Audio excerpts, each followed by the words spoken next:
Waarom nie ek nie? Die lewe lyk my hou nie telling met wie eintlik verdien om iets oor te kom nie. Byvoorbeeld, hoeveel misdadigers weet ons leef luukse lewens, vanweë korrupsie en andersins, geld, verduistering, you name it. Terwyl soveel eerlike en eerbare mense sukkel om elke maand genoeg te hê om te oorleef. Hoekom lê iemand met totale demensie vir jare in hoë ouderdom en leef steeds en herken niemand nie? Onthou nie eens die verlede hede nie. Terwyl 'n jonger ma vir haar kinders totsiens moet sê vanweë kanker. Wat ons wel weet is dat goed en sleg op ons almal se lewenspaadjies kom. In sommige vrae is die slegte kom in selfbejammering, waarom ek? En tog is daar ook diegene wat in dieselfde omstandighede vra, waarom nie ek nie? Nou laasgenoemde ontdek gewoonlik in daardie situasie 'n geleentheid om te groei en ander te dien.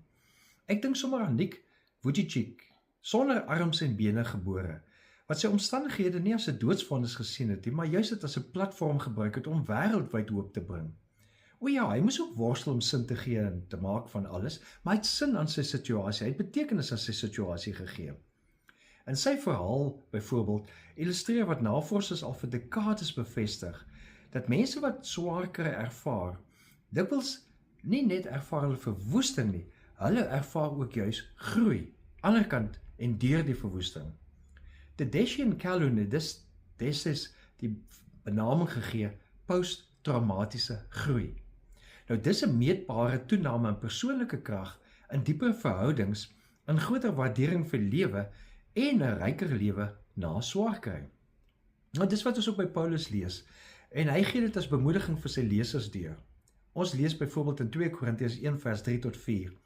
Aan God die Vader van ons Here Jesus Christus kom al die lof toe. Hy is die Vader wat hom ontferm en die God wat in elke omstandigheid moed gee. In elke moeilikheid bemoedig hy ons.